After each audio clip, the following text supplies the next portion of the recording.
ओम श्री परमात्मने नमः। गीता द्वितीय अध्याय भाग 4 में हम सभी प्रवेश करते हैं और जानते हैं कि श्री कृष्ण कहना क्या चाहते हैं। श्री कृष्ण के मत में और हमारे मत में बहुत भिन्नता है।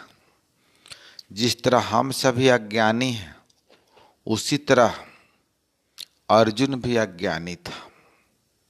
अज्ञानी के लिए सद्गुरु है, जोगेश्वर है, श्री कृष्ण है। जब तक आपके जीवन में सद्गुरु नहीं आएगा, तब तक आपका अज्ञान का नाश नहीं होगा, अज्ञान नष्ट नहीं होगा। तो मित्रों, कृष्ण कहते हैं, जब यह सनातन शाश्वत आत्मा सबके अंदर व्याप्त है तो खोजा किसे जाए, किसको खोजा जाए। जब यह आत्मा सत्य शाश्वत एवं सनातन है तो फिर खोजा किसे जाए। अवक्त्यो यम चिंतयो अयम विकार्यो अयमुच्यते तस्मादेवं विदितवैनम नानुशोचित मरुहसी। यह आत्मा अव्यक्त अर्थात इंद्रियों का विषय नहीं है। इंद्रियों के द्वारा इसे समझा नहीं जा सकता।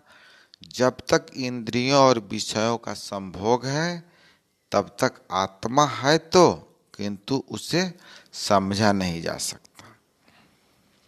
जब तक इंद्रिय भोग रहेगा, जब तक आप इंद्रियों में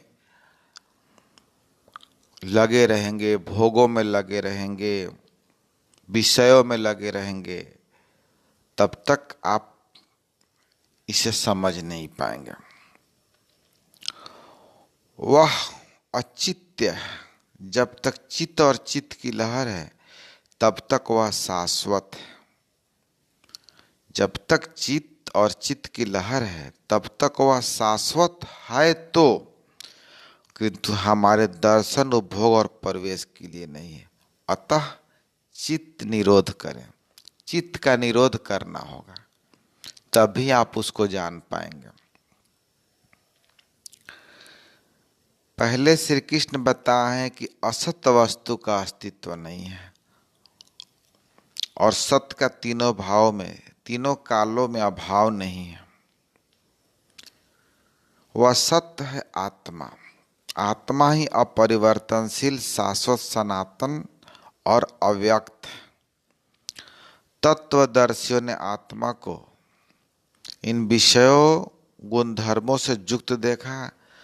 न 10 भाषाओं के ज्ञाता ने देखा, न किसी समृद्धिशाली ने देखा, बल्कि तत्वदर्शियों ने देखा।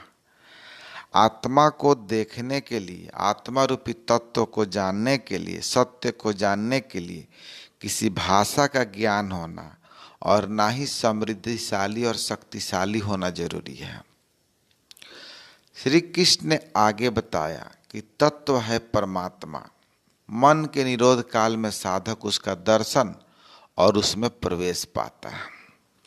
प्राप्ति काल में भगवान मिलते हैं और दूसरे ही क्षण वह अपनी आत्मा को ईश्वरीय गुण धर्मों से विभूषित देखता है।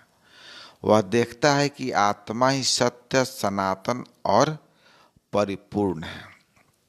यह आत्मा अचिंत्य है। यह विकार रहित अर्थात न बदलने वाला कहा जाता है। अतः अर्जुन, आत्मा को ऐसा जानकर तू शोक करने योग्य नहीं है। जब श्री कृष्ण अर्जुन के विचारों में विरोधाभास दिखाते हैं तो सामान्य तर्क है, अथ चैनम नित्य जातम नित्यमया मन्यसे मृतम तथापि त्वं महाबाहो नैवं शोचितु मरहसि। यदि तू सदैव जन्मने वाला और सदा मरने वाला माने, तब भी तुझे शोक नहीं करना चाहिए। यदि हम सभी जान भी जाएंगे कि यह जन्मता है और सदा मरता है, तो भी शोक नहीं करना चाहिए। क्यों? क्योंकि जातस्य ही ध्रुवो मृत्युर्भुर्वा जन्म मृतस्य च तस्माद् परिहार्य अर्थे न त्वं शोचितुम् अर्हसि। ऐसा मान लेने पर भी जन्मने वाले की निश्चित मृत्यु और मरने वाले का निश्चित जन्म सिद्ध होता है। इसलिए भी तू बिना उपाय वाले इस विषय में शोक करने लायक नहीं है। जिसका कोई इलाज नहीं है उसके लिए शोक करना एक अन्य दुख को आमंत्रित करना है। श्री कृष्ण कहते हैं कि यदि तुम जान भी गया कि यह मरता है जन्मता है, इसको रोकना तुम्हारे वश में नहीं है, तो फिर काहे को सर खपाता है? क्योंकि इसका तुम निरोध नहीं कर सकते हो। ना कोई जन्म लेने से रोक सकता है, ना कोई किसी को मरने से रोक सकता है। यदि जान भी जाओगे तो रोक तो नहीं पाओगे। इसीलिए इस विषय में तो सर खपा करके दूसरा सर दर्द लेने के बराबर है। इसीलिए तुम शोक मत कर। धन्यवाद मित्रों। ओम श्री परमात्मा ने नमः। हरिओम तत्सत।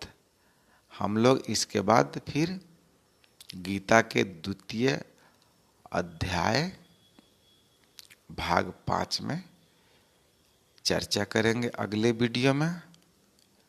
यह वीडियो सभी के लिए नहीं है जो अध्यात्म जगत से, धर्म जगत से और सत्य को जानने के लिए इच्छुक है, उसी के लिए।